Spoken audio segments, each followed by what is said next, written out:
Hi everyone, my name is Renee Huang and I'm the founder of Wild Women Tribe and the host of Ignite podcast in cooperation with Park City TV. Today I'm sitting down with two beautiful ladies to talk about the concept of accessing and harnessing your creativity. So I'd like to introduce you to Tanya Taylor and Caroline Hargreaves. Welcome ladies. Hi. Thanks for having us. I'm excited to talk about this topic because I feel like you guys are both so abundantly creative in very different ways. Caroline is a photographer and baker and all sorts of things visual, right? As well as being a marketing kind of guru on the side. Yeah. And Tanya, I've known, as many of the families up here in Park City have, through running your own dance studio and being a musician and composer, and your most recent project, Sudan and Me, which is the musical that you and your partner co-wrote. So both very different, very creative. I'm excited to hear what you have to say about that concept of creativity. So maybe we can start kind of from the top and really just explain what your relationship is with that notion. Okay. You want to start? Oh, it's so hard. Thank you for having us. I'm so excited to talk about this here. It's one of my favorite things to listen to people talk about. But at the same time, sometimes I feel like the more I listen to things about creativity, the less I'm motivated to just get in and do it. Like, I feel like it's easy to overthink it. I feel like people are innately creative, and I feel like I only just recently realized that, like, even children, it just comes so naturally to them. And I feel like it's really easy, especially in today's really like academically and like professionally motivated society, to like push that aside and not make time or room for that. But anytime I've fallen into a really severe funk, I realize like it's because I haven't done anything that's creatively like fulfilling. And it's easy to think of yourself as like not being a good artist or not drawing, but you can be creative in so many ways, whether it's something in like the visual arts or even just like organizing your closet can be a creative outlet if it feels fulfilling in that way, like any kind of problem solving.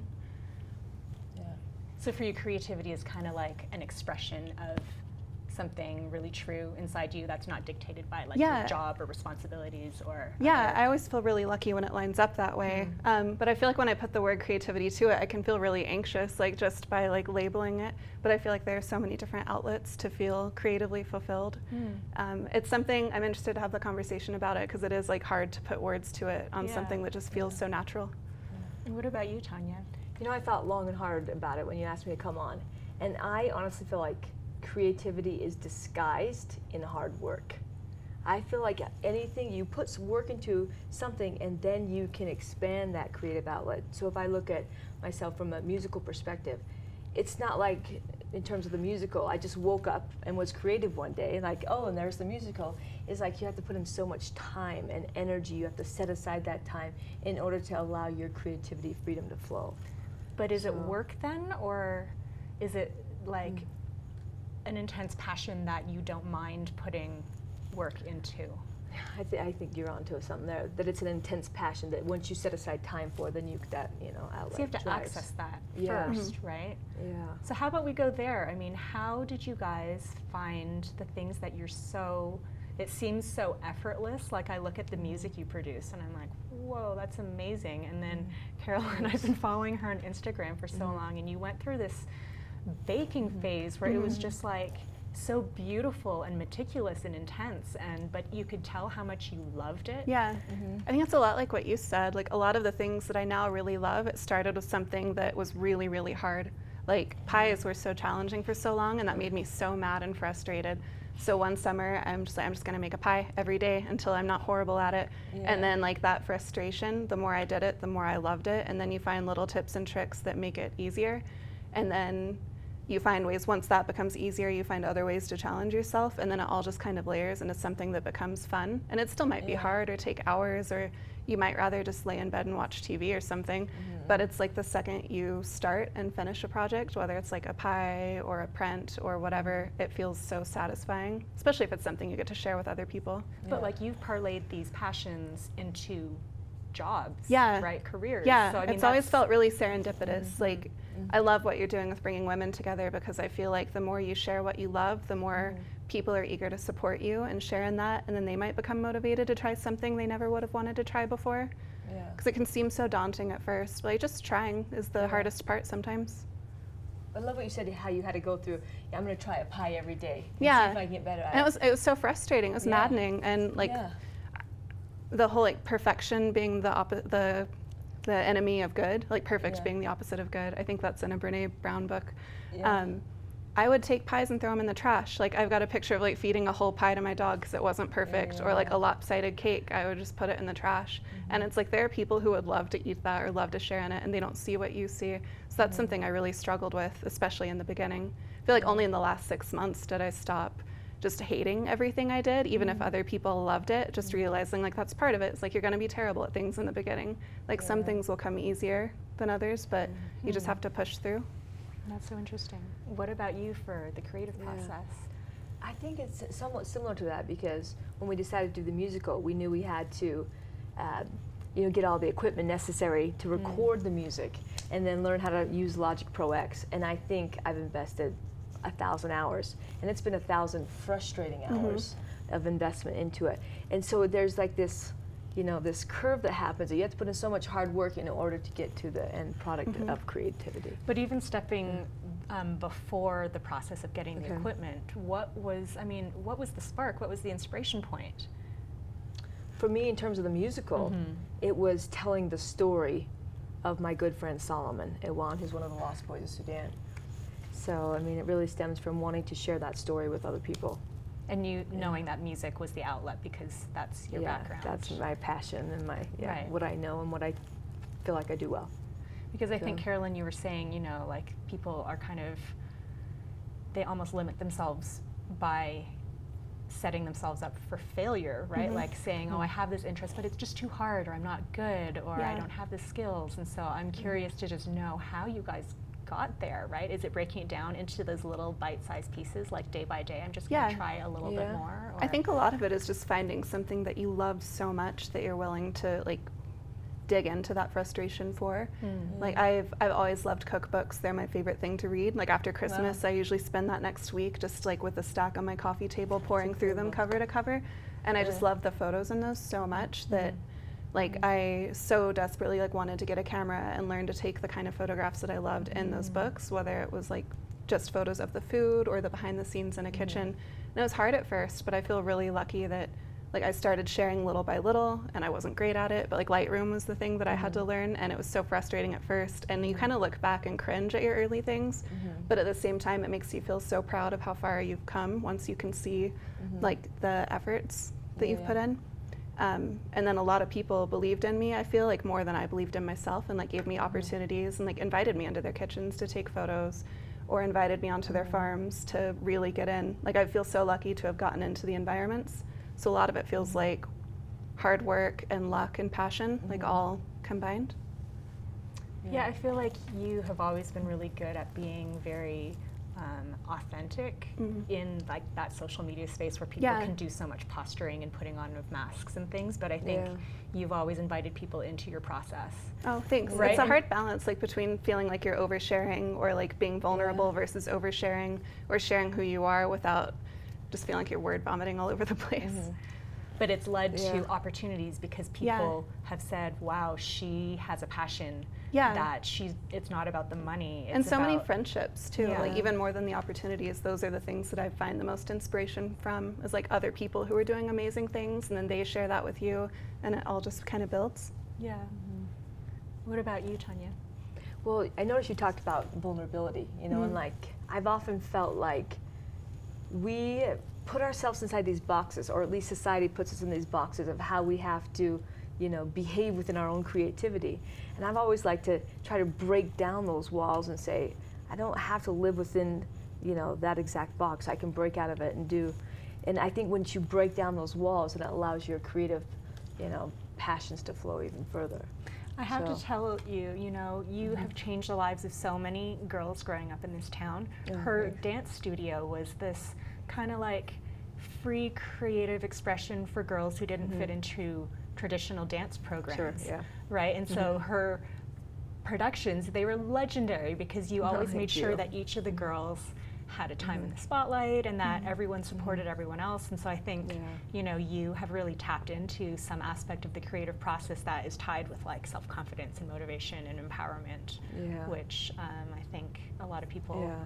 don't realize is just so intricately linked. I remember once the girls, some of my older girls, they wanted to dance on Main Street. And so we started doing Thriller on Main Street. And they had such a great time. Like they found their own creativity. And when you watch young girls, especially teenage girls, come to life and they find their own like confidence and passion, it's just a brilliant thing to witness. And they said, we want to do more of this. And I said, okay, well then go out and, you know, do more of it. They said, but we want you to come along. I'm like, I'm an adult. Like, I can't be out dancing on the street. And then I thought, wait a second. I'm going to break down that box and say, I can do it. I can do whatever I want. And for 10 years, I've been out there on the street dancing with them. And, you know, I'm sure that time will come to a close, but it's been one of those liberating moments where you say, I'm not confined in a box and I can, you know, breathe this passion and help other people breathe their passion as well. So where does that come from though? Because I think part of what is important in this conversation is to talk about the uplifting, but then also talk about the challenging things and the things that, as everyone's going through this, you know, we might talk ourselves out of it. So how did you get to that place? I think just courage, you know, finding your own confidence. And sometimes you know that people will judge you, and to say, you know, I'm just going to set that aside and do what feels right to myself. I always About feel like you? I use judgment as a defense mechanism. Like if I were incredibly critical about everything I did, like no one is going to be more critical than I am. Yeah. And I thought about that as a positive thing, like, oh, that'll force me to grow. And now I realize how flawed that logic was. And it's like you can motivate yourself without tearing apart everything you do. Like you can find a way to make something and still find satisfaction in it without just trying to tear it apart first. Like in my mind, I thought I was being brave by like being the one who was really harsh with myself, but now I look back and realize like that was my own wall that I was building. That way I wouldn't be hurt if other people were like negative or feeling judgmental about it. Yeah. It was like a difficult thing to come to terms with, but it's like it feels really satisfying rounding that corner. Yeah. Well, I think this business that you've started is just incredible. And you know, like for you, like if I put that question back to you, what has helped, you know, release that vulnerability to find success in this business? Yeah, I started Wild Women Tribe at a time where I felt like I was searching for purpose, and I wasn't really feeling that in my work life and in my personal life. And you know, I think I went through a period of kind of blaming the situations around me, and then all of a sudden I realized, I'm like, oh wait, the common denominator is me, right? So it became this opportunity, and I knew that the outdoors was really something that I connected with and felt very motivated by and uplifted by. And I had seen other friends of mine really come out of their shells in the outdoors and together as women. So I thought, you know, I'm just going to give it a shot, see how it goes, and create these experiences that are about uplifting and creating community and allowing women to come together in situations like this. So yeah, I think it's a lot of like having that initial nugget, not talking yourself out of it, just saying, what's the worst that's going to happen? I'm going to try, and then maybe it's not going to turn out the way I thought it was. Right? And just allowing that process, because it's like a free flow process. You never know how it's going to turn out at the end when you start, right? And then you could even philosophize that you don't even know when the end is, because it's just a constant evolution. So I think it's just the courage and the bravery to allow the investigating and experimenting. Maybe that is the challenging part of creativity, where you don't know the outcome. Right, so you have to trust anyway. Yeah, because I've noticed this with my partner Todd, is he's a physician, so he's like, he has a problem, he's got a solution for the problem, right? And he's good at finding that solution. But with musical theater, you know, writing a musical, you don't know the outcome. So I remember when we started the first show, and we had 7 tickets sold within the first week, and he's like, we gotta just, you know, cut the show. Tell him it's not, you know, it's a no-go. And I said, no, we have to see it through.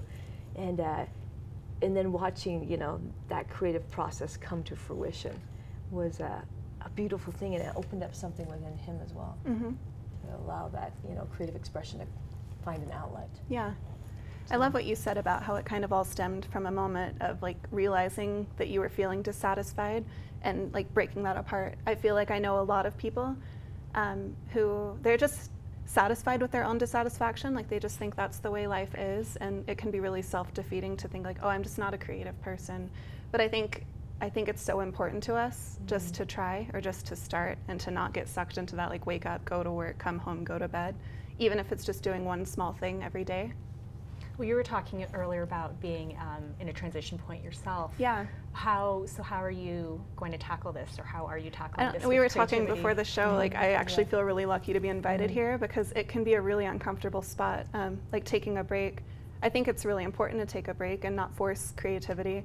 But at the same time, like a break can easily turn into like stagnation. And like the first month or so felt really refreshing, like taking time to recover and rest and just kind of daydream, or like look through Instagram and like see what kind of art is really inspiring and beautiful. But then if you don't do anything, like I feel like I've been really lucky and a lot of things just fall into place, but I also think you can't go by life waiting for things to fall into place. And the times when I've felt like the most serendipitous things have happened have been, I also took the time to like get a notebook beforehand and write down some wishes or goals or daydreams, and then a lot of those just kind of happened. But I feel like they don't happen unless you really plant the seed or think about what you want. So I think after this I'm gonna find myself a coffee shop and like sit with a fresh notebook. There you go. What about Maybe. you? The creative process seems to kind of flow very seamlessly for you. I mean, at least from the outside. Sure. I think, I mean, you just said like you sit down and you write those goals, because I did that yesterday. You know, it's like if you're trying to take something, you know, something that you're passionate about from point A to point B, you have to sit down, you have to write, you know, I wrote down 10 goals of what I wanted to see happen with Sudan and me. So I think putting time, investing time and energy into your, you know, your passions and your hobbies is how to get from point A to B. And being intentional. Yeah. I mean, I that's think a good there word. is something about telling someone about your ideas or your dreams that makes you accountable, and then writing them down that really like reinforces them in your brain, Exactly, you know, in a way that just thinking about them Yeah, may not. even if all it is just thinking about the possibilities and like how things can grow, sometimes that is enough to break down that barrier of feeling like something's unattainable. Yeah, and I did the same thing. So I wrote them down and then got together with some girlfriends and said, you know, let's talk this through. And by the time we were done, we had another 20 ideas. You know, that stemmed everything from it. kind of We're like, cascades. oh, yeah, and just having that, you know, interaction with other people who care about you is super helpful. That's why I think community is so important. Like I feel like every year I get more and more, especially like female friends who are just so willing to be like encouraging and motivating. And that same, it sounds so like self-deprecating to say like they believe in you more than you believe in yourself, but like they just see things that you can't see about yourself, and see like opportunities and things that might drive you to want to be more. And the same thing you were saying about like how fulfilling and rewarding it was to get to give those girls an outlet into sharing things that they're passionate about. Like that itself can be so fulfilling to be a part of. So how do you know then, as you have your creative brainstorms, which are the ideas worth pursuing? Like, is there a feeling, or is there something that tips you off that, oh, this is going to be what I focus on? Yeah, maybe it's an energy that comes from the universe. There's that Elizabeth Gilbert book called Big Magic? Big Magic. Yeah. And I think it's like those ideas exist in the universe, and then they come through you, but it's your job to do the work. Yeah. So I just finished reading the book The Nightingale. Have either of you read that? It's a fascinating book about World War II and how women played a part in it. And as I was reading it the whole time, I'm like, this has to be a musical. Right? And so I'm like trying to like think of ways to write from the character of Isabel.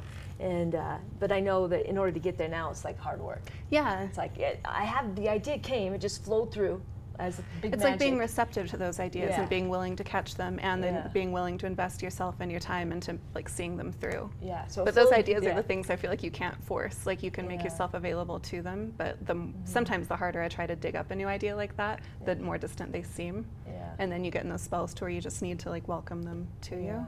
Right, if you're Yeah. forcing it, if you're like, now I have to be creative. Yeah. You know, I have my notebook, I have the space that I've created, now I want the idea to come, like it's almost too much Yeah. pressure, right? That's like You the have to stagnation be- that I mentioned Yeah. that I felt lately. It was actually reading the Big Yeah. Magic book.